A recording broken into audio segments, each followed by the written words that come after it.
Fez or bowler, bowler or fez, it's time to find out what he says.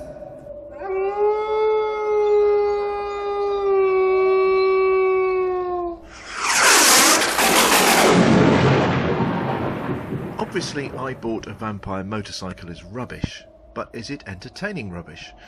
Well, it certainly could be if it were directed by someone who understood comedy. Neil Morrissey does his best with an atrocious script, but it's C-3PO actor Anthony Daniels who steals the show as a crucifix-wielding man of the cloth.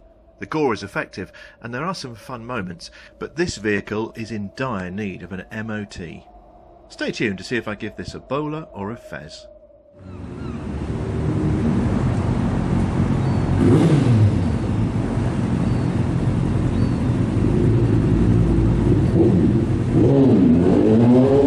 It's a fez if I like it and a bowler if I don't.